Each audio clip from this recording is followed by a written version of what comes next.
Kia ora, my name is Em. Let me show you around my song Crush. We're on the final session of mixing, and I'm going to play you through the second verse, through a bit of the kind of chorus part, and then I'll show you the end as well. I could be a lighthouse for the day, already through my heart to run, never again.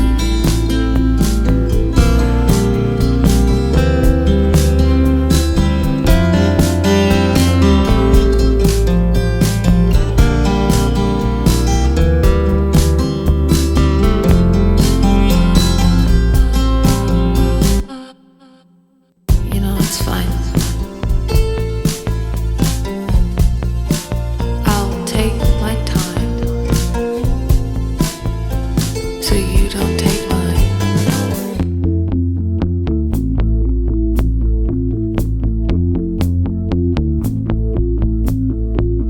I look to the sun above, wish I could fall deeply in love, but it's obvious, and it's fine. I take my So that's the kind of all the different parts of Crush. Go listen to the whole thing if that doesn't make sense. Let's start with our drums. Recorded in the same session as Ties That Bind You to the Dying Sun. It's a very similar setup.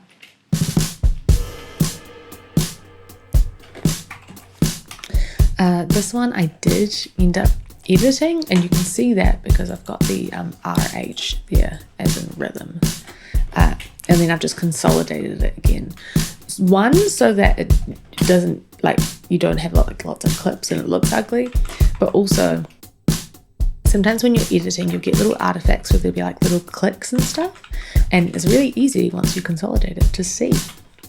No processing on my kicks or my snares individually, just together. This time they don't have gates on them. Well, they don't have any gating on them. Our toms do have a bit of gating on them, and then just a little bit of EQ. Our overheads have some bus compression and a little bit of devil lock just to, spice it up. The room mics are quite natural, which sort of I think works for the song to have the more crunchy overheads and the more natural rooms. On Ties That Bind You to the Dying Sun, it's the opposite. And then all of these individually, and then the snare and the toms are going to this reverb. I love this reverb for drums. I've been using it all the time. Oh, nice. And then they're all processed together. Little bit of EQ, bus compression, some multiband, and then some saturation. And then that's also going to the shared reverb of a whole bunch of different stuff in the mix.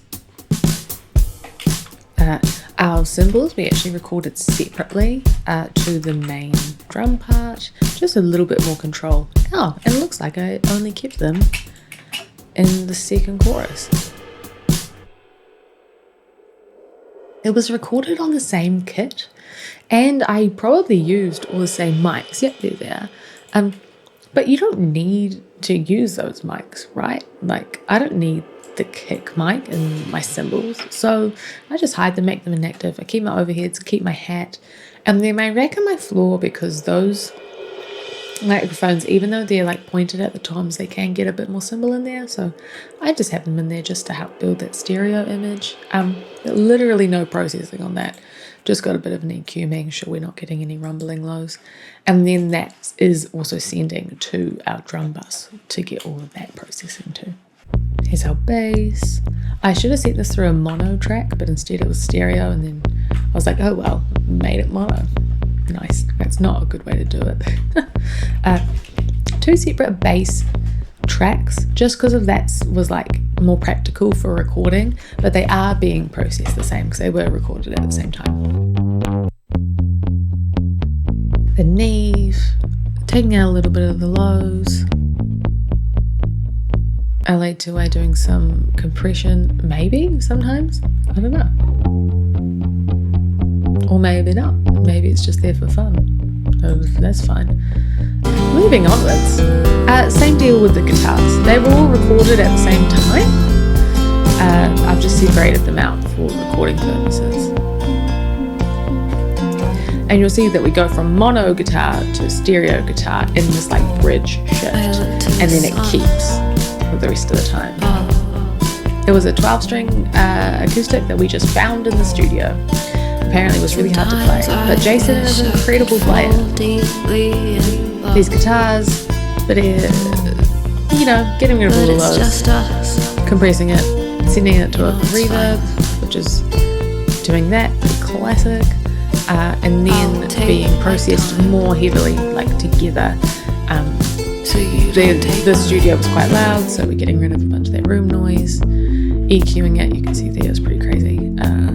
Multi-banding it, and then I think I also mid-sided it. Yeah, I mid-sided it just very subtly, so it could fit in and around everything super naturally.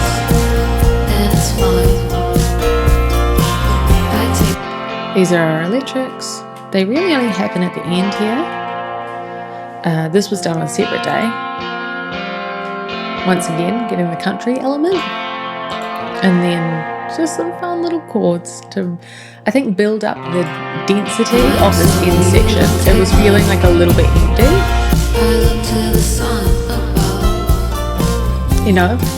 Because that just adds a whole lot. Or even if we need that.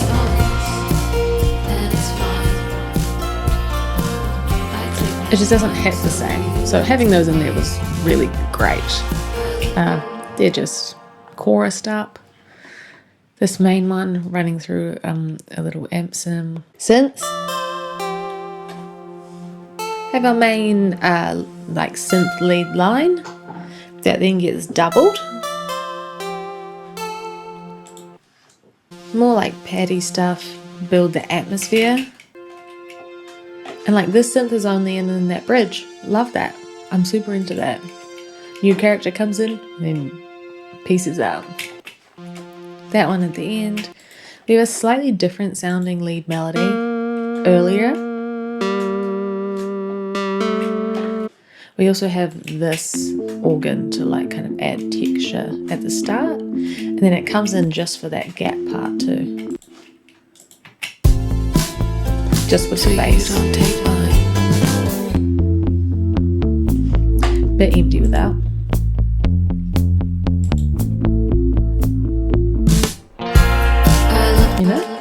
Creates that little build. Fade out at the end. Love a fade out at the end. I didn't know how to end the song because I feel like it got so big. So I was like, I'll just fade it out. That's kind of fun. These are all of my vocals. A little bit more simple than other songs.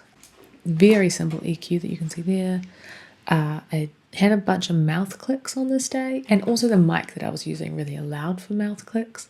So I had to use this mouth declicker on everything.